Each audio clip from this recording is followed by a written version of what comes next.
Quand je me suis installé dans cet appartement, je m'attendais à enfin sortir de cette spirale infernale dans laquelle je me trouvais.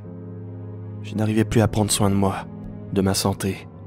J'étais incapable de faire des économies, de tenir plus de 3 semaines dans un travail sans ressentir de lassitude et finalement changer d'entreprise. La seule chose qui fonctionnait un tant soit peu dans ma vie, c'était mon couple. Ma petite amie est une personne très positive, qui a toujours su me tirer vers le haut quand j'en avais le plus besoin. C'est elle qui m'a préconisé de changer d'air, pour me reprendre plus facilement en main. Elle avait eu l'idée de choisir un autre appartement dans une ville que je ne connaissais pas, pour que je ressente l'air frais du dépaysement. Ainsi, je ferai la connaissance de nouvelles personnes, je découvrirai un environnement nouveau, dans lequel absolument tout est possible, même y trouver enfin le bien-être auquel j'ai besoin pour avancer dans la vie. L'appartement était magnifique à tout point de vue. Il situait dans un coin un peu reculé de la ville, où ne se trouve qu'une petite poignée de logements. Il y avait une terrasse sur laquelle je pouvais prendre du temps pour moi, et penser à autre chose que la négativité, qui était presque devenue omniprésente dans ma vie. Il y avait 2 étages, 2 salles de bain, 2 chambres, et une cuisine assez grande pour faire de bons petits plats, sans avoir à m'inquiéter de l'endroit où je devrais les préparer. Comparé à notre ancien appartement qui n'avait que 3 pièces, c'était un véritable luxe pour nous. Pourtant, le prix était vraiment intéressant. Habiter une petite ville a ses désavantages, mais c'est aussi le meilleur moyen de se loger à prix coûtant, sans se soucier du manque d'argent. La première semaine était si paisible que je me suis surpris à ne plus penser à tous mes problèmes. J'étais en train de lire sur le canapé, en câlinant la femme que j'aime, quand j'ai entendu de légers frappements contre la porte d'entrée. Ma petite amie, Nora, m'a regardé un instant avant de prononcer. « Tu veux que j'y aille ?» J'ai posé mon livre sur la coudoir du canapé. « Non, t'inquiète chérie, j'y vais. » Alors que je marchais en direction de la porte d'entrée, une pensée intrusive m'a surpris. Habituellement enclin à faire de nouvelles rencontres, j'étais devenu hésitant, comme si mon subconscient m'alertait de quelque chose d'imminent, de grave, qui était sur le point de se produire. J'aurais presque pu l'entendre me prononcer une phrase courte, simple et très claire. « N'ouvre pas la porte. » Mais comme j'avais coutume de le faire à ce moment-là, et dans ma vie en règle générale, je n'ai pas écouté ma conscience, car derrière la vitre blanchie par les motifs sablés de ma porte d'entrée, je voyais la silhouette d'une femme qui ne semblait en rien indiquer un quelconque danger. C'est alors que j'ai ouvert la porte, sans savoir que ce petit geste allait me coûter très cher par la suite, bien plus que je n'aurais pu me l'imaginer.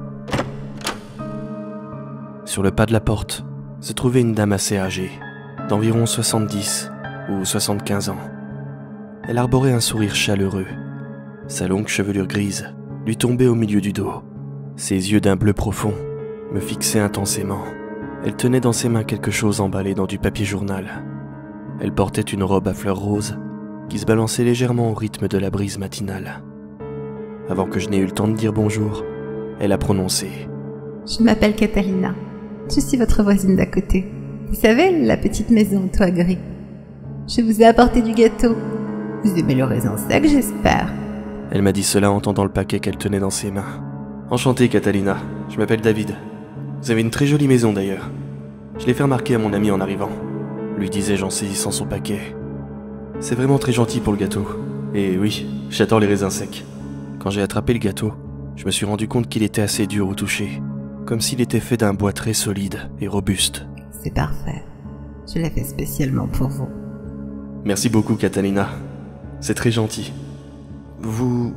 J'ai hésité quelques instants avant de terminer ma phrase, mais ma politesse a eu le dessus sur mon subconscient, une fois de plus. Vous voulez entrer peut-être? Boire un café? Volontiers, jeune homme. En m'écartant, j'ai remarqué la silhouette de Nora qui entrait dans le couloir. « Bonjour, j'ai entendu derrière la porte. Catalina, c'est ça ?» a-t-elle dit en tendant la main. « Enchantée, moi c'est Nora. Vous avez une très jolie maison. » Oh oui, votre mari me l'a dit quand nous nous sommes présentés. C'est très gentil. J'y tiens beaucoup, vous savez. Cela fait que quelques mois que j'ai emménagé ici, et je m'y sens déjà comme si cela faisait des années. Et vous vous plaisez ici? En disant cela, son regard bleu scrutait chaque recoin du couloir. Elle s'est mise à avancer en direction du salon. Vous savez, normalement il devrait y avoir 2 locataires ici. Mais pour une raison que j'ignore, ils ont décidé de vous louer tout l'immeuble. Vous devez en avoir des pièces, mais savoir qu'en faire. Nora m'a échangé un regard discret, de ceux qui sous-entendent que la conversation commence déjà à devenir inconfortable. Puis, Catalina a poursuivi. Mais c'est très bien ainsi. Vous avez l'air d'un joli couple. Cela fait longtemps que vous êtes mariés. Non, non, A commencé Nora, en riant légèrement.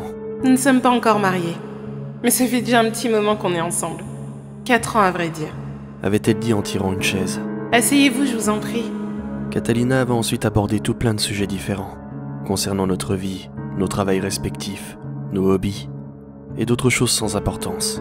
De mon côté, je ressentais une gêne que je ne pouvais décrire. Le regard de Catalina allait dans tous les recoins du salon. Mais ce qui me dérangeait le plus, c'est la façon dont bougeaient ses yeux. Ils étaient rapides, très rapides. Ils bougeaient si vite qu'il m'arrivait d'avoir du mal à les suivre et savoir où ils se posaient. Après un long moment à discuter de tout et de rien, Nora raccompagnait Catalina à la porte. Elle est ensuite repartie souriante jusque chez elle, en nous promettant de préparer un autre gâteau pour la prochaine fois. Quand Nora avait fermé la porte, j'ai senti la pression qui m'accablait retomber instantanément. Catalina était tout ce qu'une femme de cet âge devait être. Charmante, un peu maladroite avec les mots, et légèrement invasive, sans le vouloir. Nora l'avait trouvée adorable et avait beaucoup aimé la petite attention. Même si je n'ai pas pu manger le gâteau, car en réalité, je détestais les raisins secs, Nora s'était quant à elle aventurée et s'en était servi une part, après avoir bataillé un moment pour le découper. Sans doute à cause de la dureté de celui-ci, il était resté toute la journée sur le plan de travail, à sécher davantage. Nous l'avons finalement jeté à contre-cœur le lendemain matin, alors que nous étions en train de prendre notre petit déjeuner. Nora, tu disais trouver Catalina adorable, mais... je sais pas. Tu vas sans doute me trouver horrible, mais... je me sens pas très bien quand elle est là. Elle a alors posé sa main sur mon épaule et m'a répondu en souriant. Tu sais, tu te sens pas très bien en ce moment, dans toutes les situations. C'est pour ça qu'on est là. Ça va te faire du bien de voir de nouvelles têtes. Et Catalina est très gentille, même si son gâteau était spécial. C'est juste une gentille dame qui veut rencontrer ses nouveaux voisins. Rien de plus, mon chéri. Nora avait sans doute raison, mais il m'était impossible de me convaincre que c'était le cas. J'avais le sentiment que quelque chose clochait à propos de notre voisine. Mais plutôt que de continuer de me questionner à ce sujet, j'ai passé le reste de la journée à flâner et profiter du calme de cette petite ville. Nous avions des voisins à côté.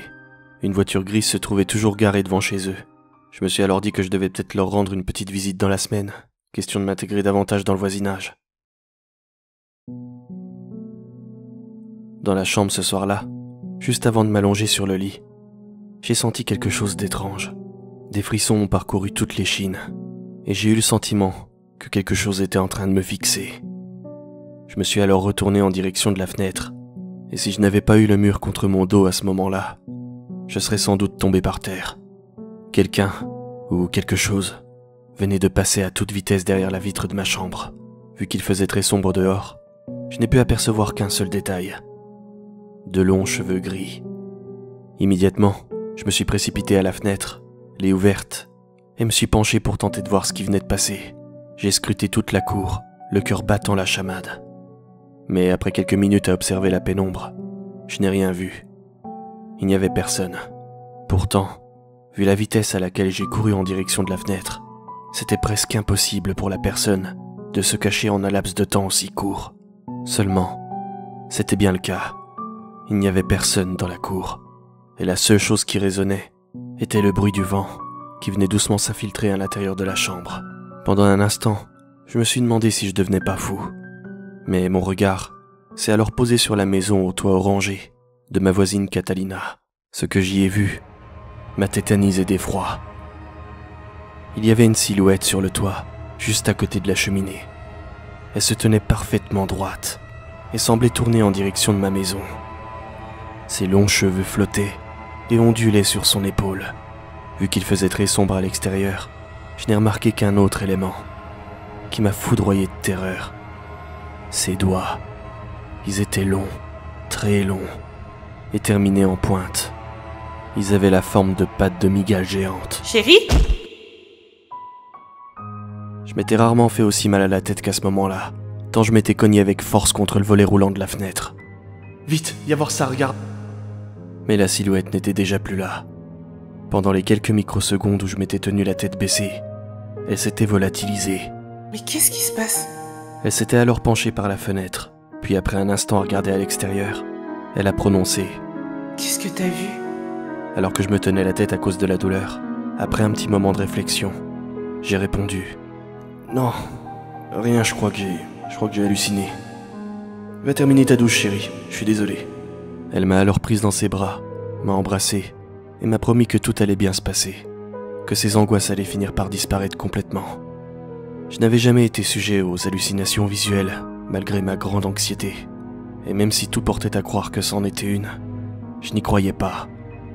Mais je n'avais pas envie de faire peur à Nora, car la personne que j'ai vue à la fenêtre, puis sur le toit, c'était bien Catalina. J'en avais la certitude. Comme vous vous en doutez, j'ai très mal dormi cette nuit-là. Le lendemain, j'ai passé une bonne partie de la journée dans la cour à observer la maison de Catalina. J'étais effrayé, car je ne savais plus vraiment ce qu'elle était, ni quelles étaient ses intentions. J'ai alors eu une idée, lui rendre visite dans l'après-midi, avec du matériel dans ma sacoche. En marchant en direction de sa maison, j'avais l'impression que cette dernière devenait de plus en plus grande et imposante, comme si l'ombre de la maison m'écrasait de plus en plus. Je ne savais pas si j'étais en train de rendre visite à une gentille vieille dame, ou si je me dirigeais tout droit vers la tanière d'un monstre horrible, tapi dans l'ombre. Mais une fois arrivé devant sa porte, j'ai arrêté de réfléchir. J'ai levé le bras et j'ai frappé. J'ai attendu un instant avant de frapper une nouvelle fois, mais après quelques minutes à attendre, personne n'est venu m'ouvrir. Au même moment, je recevais un SMS de Nora, qui me demandait où j'étais. Elle me disait qu'elle voulait rentrer du travail, car elle se sentait pas très bien. L'inquiétude commençait à me gagner, car la santé de Nora primait sur tout le reste. Alors je lui ai demandé de rentrer à la maison, que je serais là pour prendre soin d'elle. Puis, j'ai remarqué que la fenêtre de la maison de Catalina était entrouverte. Je m'y suis approché discrètement, et j'ai regardé à l'intérieur de la pièce. La première chose qui m'a frappé, c'était une odeur putride et infecte qui se dégageait de toute la pièce, à tel point qu'elle me brûlait presque les yeux. La main sur le nez et la bouche, j'ai alors scruté la salle qui se trouvait devant moi. Tout était très poussiéreux. Les meubles, le sol et les murs gras, salis par l'âge, me donnaient la nausée. La table était complètement vide. Rien ne se trouvait dessus. La porte du frigo était légèrement entrouverte, ce qui expliquait sans doute l'odeur putride qui se dégageait de la pièce. Dans l'évier se trouvaient beaucoup d'ustensiles de cuisine sales, surtout des casseroles et 2 ou 3 fétous imprégnés de matière sombre et granuleuse. J'aurais très bien pu faire demi-tour et repartir chez moi, oublier tout ce que j'avais vu, pour ne jamais retenter de m'approcher de chez elle. Mais j'avais une autre idée en tête. C'était d'ailleurs pour cela que j'avais amené du matériel. Je suis entré par la fenêtre, en faisant bien attention à ce que personne ne me voie faire. Et après quelques secondes à lutter pour entrer à l'intérieur, j'ai finalement réussi. Et c'est uniquement quand mes pieds ont touché le sol de la pièce que j'ai remarqué à quel point il y faisait sombre et humide. L'odeur de charogne y était encore plus présente, et la vue de toute cette saleté rajoutait à mon sentiment de malaise et de dégoût. Je devais faire vite. Alors, j'ai immédiatement sorti mes 2 GoPros. J'ai marché jusqu'au frigo et en ai installé une derrière un gros livre de cuisine qui semblait n'avoir jamais vraiment servi. Puis, avec beaucoup d'hésitation, je suis passé à la pièce d'à côté. Je n'y voyais presque rien. Le couloir n'avait aucune fenêtre, ce qui au passage rendait la pièce par laquelle je venais de sortir très claire en comparaison. À tâtons, j'ai cherché un endroit où poser ma 2e caméra. Par chance, celle-ci avait une vision nocturne, donc la noirceur du couloir ne serait pas un problème pour elle. J'ai trouvé ce qui ressemblait à une bibliothèque poussiéreuse, et après un instant à la scruter, j'ai trouvé le parfait endroit pour cacher ma 2e caméra, juste derrière une petite horloge, posée au-dessus de la bibliothèque. Sans attendre, je suis retourné sur mes pas, et ai marché en direction de la fenêtre par laquelle j'étais entré. J'ai senti quelque chose d'assez lourd heurter mon épaule, mais il m'était impossible de savoir ce que c'était. Cela aurait pu très bien être un long manteau, ou encore des sacs de provisions accrochés au mur. Il m'était impossible de le savoir. La pièce était si sombre que j'avais du mal à voir même où je marchais, et la faible lumière de la pièce d'à côté m'empêchait de m'adapter correctement à la noirceur. Une fois de retour à la cuisine, je me suis placé juste devant la fenêtre par laquelle j'étais entré, et en posant ma main sur le rebord de celle-ci, j'ai remarqué un petit récipient sur ma gauche près de l'évier, qui contenait ce qui ressemblait à des petits raisins secs. Ce qui m'interpellait le plus, c'était ce qui se trouvait juste derrière le plat. une boîte de somnifères. Avant que je n'ai eu le temps de réagir à cela, j'ai entendu des petits bruits provenant du couloir. Quelqu'un était en train de descendre les escaliers. J'ai tenté de sortir le plus rapidement possible, mais quelque chose de visqueux m'a fait glisser, et je serais tombé sur le sol si je m'étais pas agrippé au rebord de la fenêtre. Un rapide coup d'œil m'a permis de voir que c'était une sorte de liquide vert, épais, et dans lequel se trouvaient des sortes de touffes de poils. Je me suis retenu de vomir, et me suis presque projeté en dehors, alors que les pas commençaient à s'approcher de ma position. Je suis tombé sur le gazon à l'extérieur, et sans attendre, je me suis relevé et ai couru le plus vite possible jusqu'à l'appartement. Arrivé chez moi, j'étais essoufflé, mais rassuré. Je n'étais pas absolument certain qu'elle ne m'ait pas remarqué, mais au moins, j'avais sans doute réussi à poser les caméras à l'intérieur de chez elle sans qu'elle ne le voie. Je me suis alors posé devant le PC et j'ai activé les caméras à distance. La deuxième caméra avait dû avoir un problème, car la pointe ne se faisait pas comme il faut. Tout était parfaitement flou, même si la vision nocturne semblait marcher quant à elle. La première fonctionnait parfaitement. Dans la cuisine près de la fenêtre se trouvait Catalina. Elle regardait par celle-ci, comme si elle cherchait quelqu'un. Ce qui confirmait alors mes soupçons. Elle m'a sans doute entendu sortir de chez elle. Après un instant à regarder par celle-ci, elle la ferma, puis fit demi-tour. Elle a alors commencé à faire quelque chose de très étrange.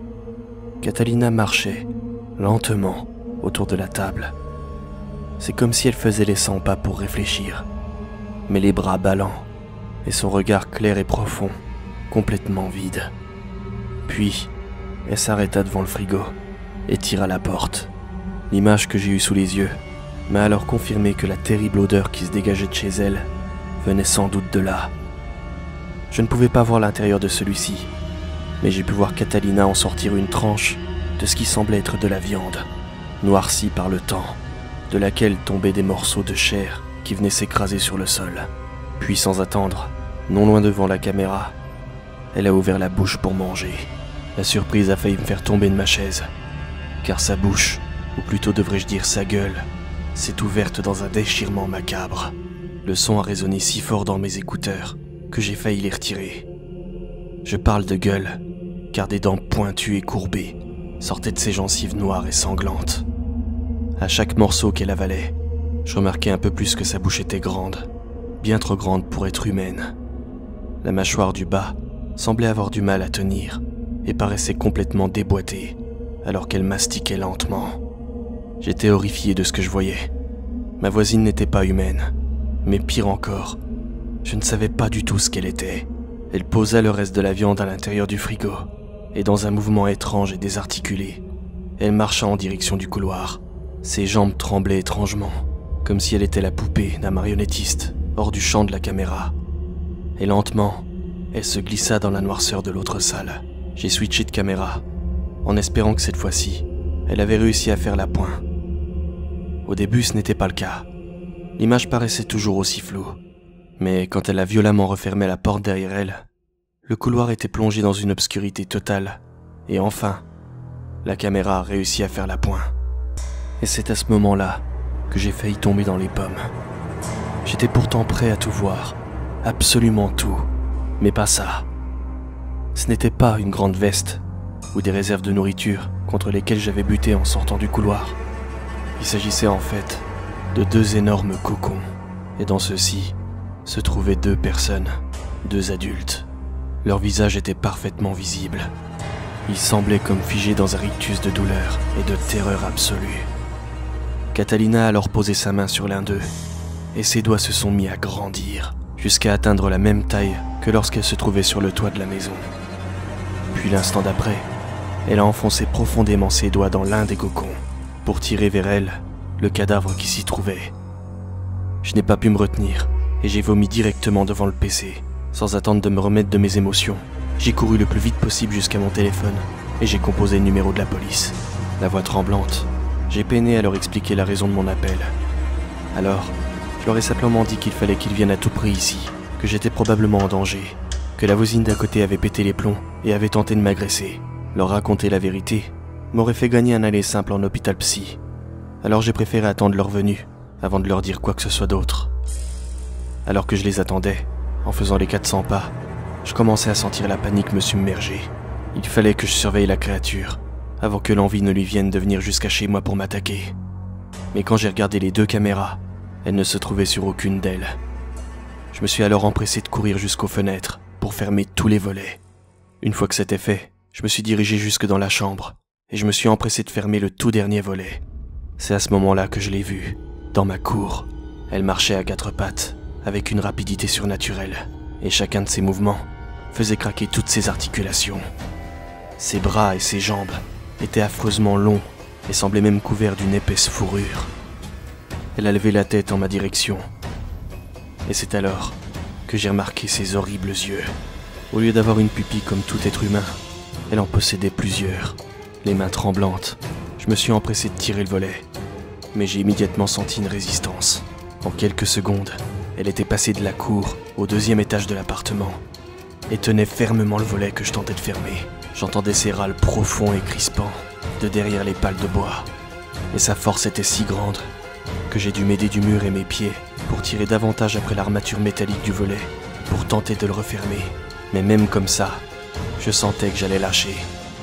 Et au moment même où j'ai failli abandonner, on a frappé fermement à la porte. Chérie? C'est fermé, est-ce que tout va bien? Je suis tombé à la renverse, directement sur le dos. Plus rien ne retenait le volet de la fenêtre. La chose avait d'ailleurs complètement disparu. Le cœur battant à 1000 à l'heure, j'ai couru le plus vite possible et détalé toutes les marches à la vitesse de l'éclair. Quand j'ai ouvert la porte, j'ai vu Nora, qui m'a sauté dans les bras immédiatement. Mais bon sang, qu'est-ce qui se passe? Pourquoi la police est devant chez Catalina? Je n'ai pas pu lui répondre, tant j'étais traumatisé par ce que je venais de vivre. L'instant d'après, un officier de police est venu à moi, et on a discuté longuement dans le salon. Je vais vous épargner cette longue conversation qui, clairement, n'a mené à pas grand-chose. Les officiers de police ont fouillé les maisons de Catalina, après avoir constaté que la porte d'entrée était grande ouverte. Ils n'ont absolument rien trouvé, ni corps, ni traces de sang, ni même Catalina. Ma déclaration a bien failli me faire interner. Alors, j'ai vite abandonné l'idée de dire la vérité. Seule Nora savait tout, mais même elle avait du mal à me croire. Seulement c'était compréhensible. Le seul élément qu'elle avait, c'était l'existence même de Catalina, qui avait totalement disparu de la ville après cela. Je ne pouvais rien faire de plus que lui dire ce que j'avais vu, et je ne pouvais pas non plus la forcer à me croire. Dans tous les cas, elle me soutenait, et c'était pour moi le plus important pour le moment. Je n'ai jamais revu Catalina depuis cet événement, et par la suite, en me renseignant sur sa maison, j'ai remarqué qu'elle ne lui avait jamais appartenu, et que les 2 cocons dans lesquels se trouvaient les 2 cadavres étaient sans doute les actuels propriétaires de la maison. Je ne sais pas si la police enquête actuellement sur leur disparition, mais je serais pas étonné qu'ils finissent par me poser un tas de questions dans les jours qui viennent. Une chose est certaine, c'est qu'après ces horribles événements, je ne me ferai pas avoir une seconde fois. Catalina cherchait par tous les moyens de nous attirer dans sa toile, et elle a bien failli réussir. J'aurais pu éviter tout ça, mais je n'en ai fait qu'à ma tête. La prochaine fois, je saurai qu'il faut toujours écouter son instinct.